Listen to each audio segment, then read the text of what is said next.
ব্যক্তিগত বিকাশৰ কাৰণে পদক্ষেপ কম মই আজি কেনেকুৱা পদক্ষেপ ল'ম এই কথাটো কম দুটা ধৰণৰ পদক্ষেপ হ'ব শুনি থাকা দুটা ধৰণৰ পদক্ষেপ হ'ব এটা হ'ব আমি আমাৰ কিছুমান চিন্তা সলনি কৰিম চিন্তাৰ পৰ্যায়ত আমি কিছুমান সলনি কৰিম বা পদক্ষেপ ল'ম আৰু কিছুমান হ'ব কামৰ পৰ্যায়ত কেইটামান পদক্ষেপ ল'ম প্ৰথমটো কি ক'লো চিন্তাৰ পৰ্যায়ৰ পদক্ষেপ আমি আমাৰ কিছুমান চিন্তাত পদক্ষেপ ল'ম চিন্তা সলনি কৰিম আৰু দ্বিতীয়টো কি ক'লো কামৰ দুটামান পদক্ষেপ ল'ম সেইকেইটা ব্যক্তিগত বিকাশৰ কাৰণে কাৰণ মই তোমালোকক ক'লো যে স্কুলখনে যদি কষ্ট কৰি তোমালোকক ভাল ৰিজাল্ট কৰোৱাইছে তেতিয়ালে ইয়াৰ পিছত তোমালোকে ভাল ৰিজাল্ট কৰিবগে নোৱাৰা তোমালোকৰ ব্যক্তিগত পদক্ষেপ লাগিব ব্যক্তিগত পদক্ষেপ মই দুটা ভাগত ক'লো কি ক'লো কৈ দিয়া তোমালোকে প্ৰথমটো চিন্তাৰ পৰ্যায়ৰ বা চিন্তাৰ পদক্ষেপ দ্বিতীয়টো কামৰ পদক্ষেপ কাৰ্য পদক্ষেপ চিন্তাৰ পদক্ষেপটো আকৌ দুটা ভাগত কম মই প্ৰথমটো কম মই ৰেডিনেছ টু চেঞ্জ কি ক'লো অসমীয়াত ক'লে কি হ'ব সলনি হ'বৰ কাৰণে সাজু হ'ব লাগে সলনি হ'বৰ কাৰণে সাজু হ'ব লাগে কি ক'লো প্ৰথমটো সলনি হ'বৰ কাৰণে সাজু হ'ব লাগে দ্বিতীয়টো প্লানফুলনেছ কি ক'লো মানে অসমীয়াত পৰিকল্পনা প্ৰৱণতা খুব প্লান কৰি পৰিকল্পনা কৰি কাম কৰিবলৈ সাজু হ'ব লাগে আমাৰ চিন্তাত এই দুটা সলনি হ'ব লাগিব এই দুটাই শুনি লোৱা যি মানুহ সলনি হ'বৰ কাৰণে সাজু আৰু যি মানুহ পৰিকল্পনা প্ৰৱণ তেওঁলোকে আটাইতকৈ বিকাশ হ'ব পাৰে তেওঁলোকে আটাইতকৈ উন্নতি কৰিব পাৰে সকলো উন্নত মানুহৰ সকলো সফল মানুহৰ জীৱনত এই দুটা বৈশিষ্ট্য আছে যে তেওঁলোকে পৰিৱৰ্তন হ'বৰ কাৰণে সলনি হ'বৰ কাৰণে সাংঘাতিক সাজু ৰেডি আৰু তেওঁলোক খুব প্লানফুল পৰিকল্পিত এটা তোমালোকে নিজৰ মনত ভাবিব লাগে যে আজিৰ পৰা মই পৰিকল্পিতভাৱে কাম কৰিম বা পৰিকল্পনা প্ৰৱণতাটো মই লৈ ল'ম আৰু মই সলনি হ'বৰ কাৰণে সাজু হ'ম প্ৰথমতে মই এতিয়া এটাকে ব্যাখ্যা কৰিম প্ৰথমটো কি ল'লো তেতিয়াহ'লে সলনি হ'বৰ কাৰণে সাজু ঠিক আছে এতিয়া সলনি হ'বৰ কাৰণে সাজু হোৱাটো চাবা দেই এতিয়া নতুনকে ধৰি লৈছো ইয়াত কিবা এটা মই নাটক এখনকে কৰিবলৈ ল'লো নাটক বোলে কৰিবলৈ ল'লো ইয়াৰে বেছিভাগে নাটক কৰি পোৱা নাই আগতে মই তেওঁলোকক ক'লো আহা নাটক কৰোঁ এক্টিং কৰিম লগে লগে তোমালোকে কি বুলি ক'বা জানানে নাই বেছিবিলাকে কৈ দিব যিবিলাকে আগতে কৰি পোৱা নাই হেতি ক'ব ছাৰ মই নেজানো নহয় আৰু বেছিবিলাকে ক'ব ছাৰ নোৱাৰাটো সত্য তেওঁলোকে আগতে কৰি পোৱা নাই কাৰণে তেওঁলোকে কি বুলি ক'ব নেজানো বুলি কৈ দিব বা নোৱাৰো বুলি কৈ দিব কিন্তু তাৰ মাজত এনেকুৱা দুটা চাৰিটা ল'ৰা ছোৱালী ওলাব কেনেকুৱা জানা সিহঁতে ক'ব ছাৰ শিকি লওঁ এই শিকি লওঁ বুলি কোৱাটো আৰু নোৱাৰো আৰু নেজানি বুলি কোৱাটোৰ মাজত পাৰ্থক্য আছে এই যিটো শিকি লওঁ বুলি কৈছে সি সলনি হ'বৰ কাৰণে সাজু আৰু বাকীটো কি বুলি কৈ দিলে জানা নাই যিহেতু সি আগতে কৰি পোৱা নাই পোনে কৈ দিলে ছাৰ নেজানো সি সলনি হ'বৰ কাৰণে সাজু নহয় এতিয়া ছাৰে আজি শ্ৰেণীত নতুন কথা এটা শিকাব কোনোবা এজনে কি কৰিছে জানা তেওঁ একদম বহি কলম লৈ আজি কি নতুন কথা শিকাব এইটো মই শিকিমেই বুলি আগত বহি লৈছে সি সলনি হ'বৰ কাৰণে সাজু আৰু এটাই শুনিলেও শুনিম আৰু নুশুনিলেও নাই পিছফালে গৈ বহিলে এইজনে আজি আকৌ কি বক্তৃতা দিয়ে সি সলনি হ'বৰ কাৰণে সাজু নহয় শুনিছা এতিয়া আজি মই কথা কেইটামান ক'বলৈ আহিছো একদম দৰকাৰী কথা ক'ম ইয়াৰে এজন দুজন এনেকুৱা থাকিব যি একদম দৰকাৰী কথাকেইটা লিখি ল'ব আৰু মনত ভাবি ল'ব যে আজি এইকেইটা মই যদি ভাল কথা পাওঁ মই জীৱনত প্ৰয়োগ কৰিমগে সেইবুলি কোনোবা এজন দুজনে ভাবি ল'ব বাকীবিলাকে ভাবিব সম্বৰ্ধনা মাতিবলৈ আহিছে এজনক ভাষণ দিছে শুনি থাক আৰু এই দুজনৰ মাজত পাৰ্থক্য আছে এই প্ৰথমজন যিজনৰ কথা মই কৈ আছো যিজনে একদম বহিত লিখি ল'ব কথাকেইটা ৰেকৰ্ডিং কৰি ল'ব ঘৰত বাৰে বাৰে শুনিব আৰু মই প্ৰথমতে কৈ লৈছো যে তোমাৰ ব্যক্তিগত বিকাশৰ কাৰণে আটাইতকৈ ডাঙৰ টিপছ কেইটা মই দিম আজি সেইকেইটা তেওঁ প্ৰয়োগ কৰিবৰ কাৰণে সাজু হ'ব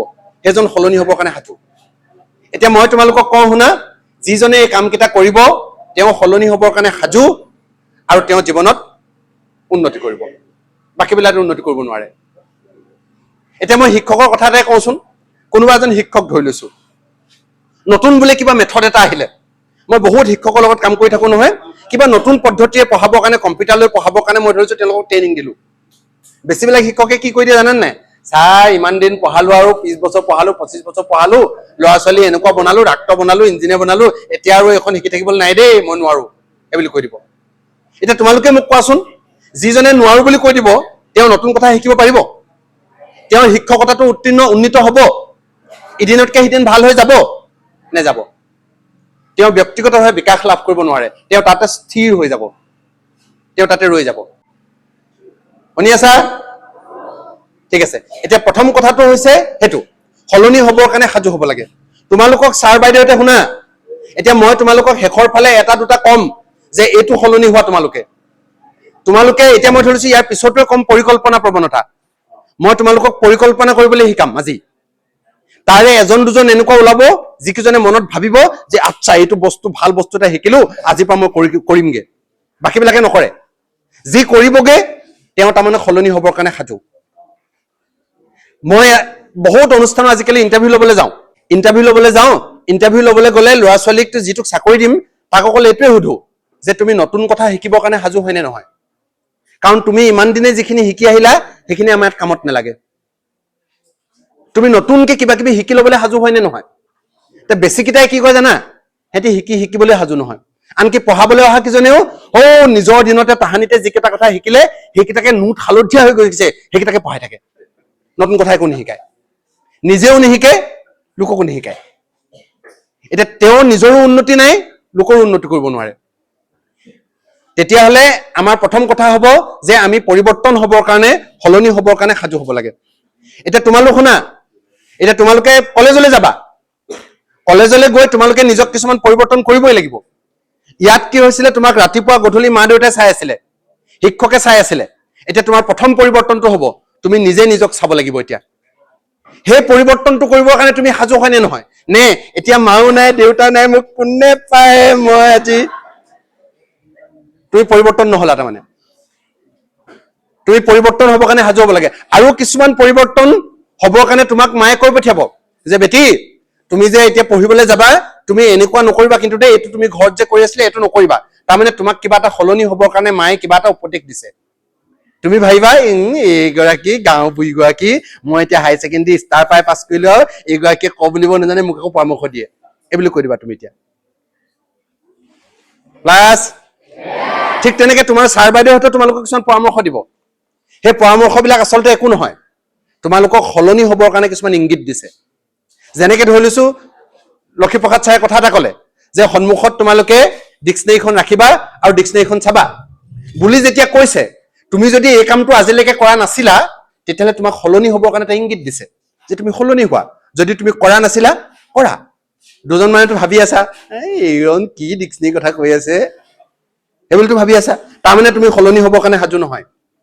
আৰু দুজন মানে হয়তো এনেকে ভাবিছা, আচ্ছা হয় নেকি কথাটো, এইটোতো কৰিব লগা কথা, মই আজিৰ পৰাই টেবুলত ৰাখিমগে। তাৰমানে তেওঁ সলনি হ'বৰ কাৰণে সাজু।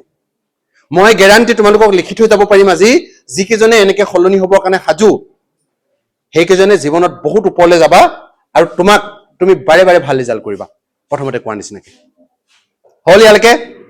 এতিয়া দ্বিতীয় কথাটোলৈ আহিছো। দ্বিতীয় কথাটো কি ক'লো? দ্বিতীয়টো কি আছিলে? চিন্তা, পৰিকল্পনা প্ৰৱণতা, প্লানফুলনেছ। মই বহুত ল'ৰা ছোৱালীক য'তে য'তে লগ পাওঁ তেওঁলোকক মানে সুধো যে তুমি আজিৰ দিনটো যে আছা তোমাৰ পৰিকল্পনা কি আছে? তুমি যে কিবা এটা হ'ম বুলি ভাবিছা, তোমাৰ পৰিকল্পনাখন মই চাওঁচোন, প্লেনখন। তোমাক কোনেও দিব নোৱাৰে, কাৰো হাতত একো পৰিকল্পনা নাই। আজিৰ দিনটো তুমি কেনেকে জীয়াই থাকিবা, কেনেকে কাম কৰিবা, তোমাৰ পৰিকল্পনাখন মই চাওঁচোন, নাই পৰিকল্পনা। অহা এমাহত তুমি কি কি কাম কৰিবা, তোমাৰ পৰিকল্পনাখন মই চাওঁচোন, নাই পৰিকল্পনা। একো পৰিকল্পনাই নাই। এতিয়া তোমাক মই কৈছো যিবিলাক মানুহ জীৱনত সফল হৈছে তেওঁলোক পৰিকল্পনাৰ জোৰত সফল হৈছে। তেওঁলোকে ঠিক কৰি লৈছে মই এইটো পামগে, আৰু কেনেকে পাম এই বস্তুটো তেওঁলোকে বনাই লৈছে যে এনেকে এনেকে কৰিমগে, এনেকে এনেকে কৰি কৰি গৈ গৈ গৈ গৈ মই এইটো ল'মগে এদিন। তেনেকেহে তেওঁলোক সফল হৈছে। প্লাছ এতিয়া তুমিতো আজিলৈকে ক'ৰ পাবাগে, সফল মানে তুমি ক'ৰ পাবাগে সেইটোতো ঠিক কৰি লোৱা নাই এতিয়ালৈকে, বা সেইটো কেনেকে পাবাগে সেইটোৱে তুমি ঠিক কৰি লোৱা নাই। তাৰমানে তোমাৰ পৰিকল্পনা নাই। এতিয়া আজি তোমাক মই এটা সলনি হ'বৰ কাৰণে ইংগিত দিম। সেইটো হৈছে তোমাক মই আজিৰ পৰা পৰিকল্পনা কৰিবলৈ ক'ম। প্লাছ পৰিকল্পনা কৰিবলৈ ক'ম। পৰিকল্পনা মানে কি মই ছুটিকে ক'ম, বেছি দীঘলকেও কোৱা নাই।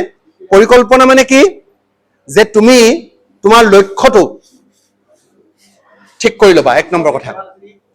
লক্ষ্যটো ঠিক কৰি ল'বা, একদম ঠিক কৰি ল'বা। দ্বিতীয় কথা, লক্ষ্যটো কেনেকে পাব পাৰি তাৰ এখন মেপ বনাই ল'বা। এতিয়া ধৰি লৈছো মই আজি ইয়ালৈ আহিছো, মৰাণ ছাৰক মই ক'লো যে মোক লোকেশ্যনটো দি দিয়ক। তাৰমানে মই লক্ষ্যটো জানো, মই গৰিয়সী চিনিয়ৰ ছেকেণ্ডেৰী স্কুললৈ আহিম আজি, লক্ষ্যটো মই জানো। তাৰপিছত মই কি ক'লো, মোক এখন মেপ দিয়ক, মানে লোকেশ্যন দি দিয়ক।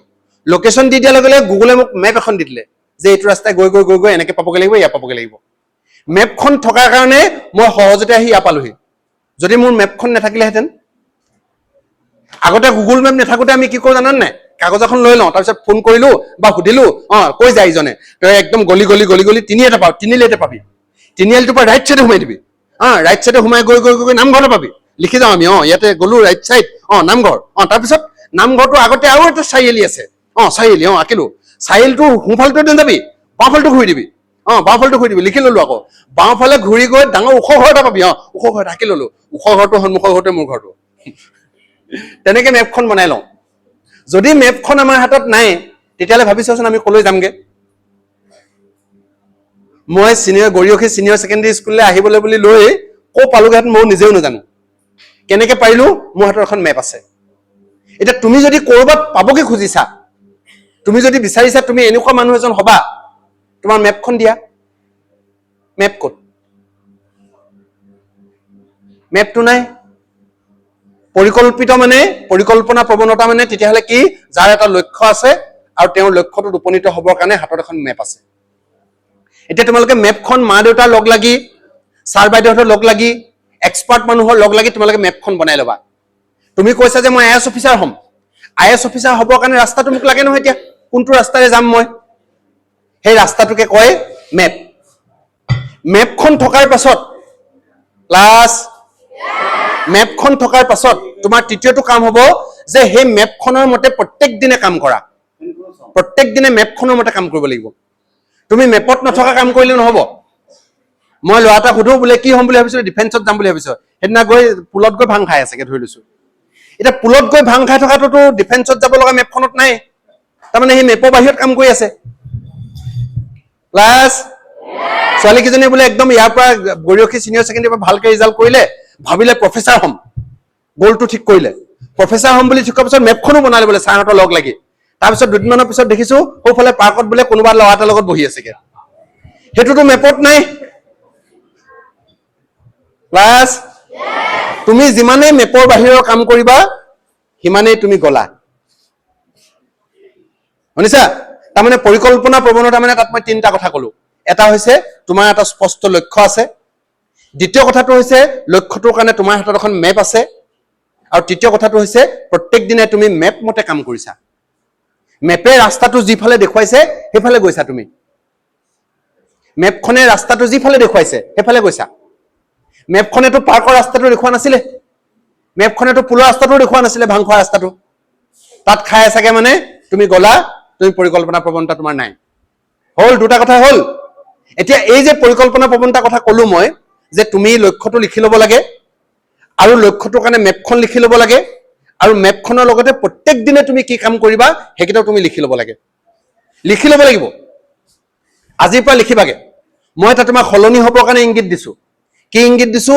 যে আজিৰ পৰা তুমি তোমাৰ লক্ষ্যটোৰ লগত জড়িত মেপখন লিখি ল'বা, আৰু মেপখন মতে তুমি আজি কি কি কাম কৰিবা একদম বহীত লিখি ল'বা।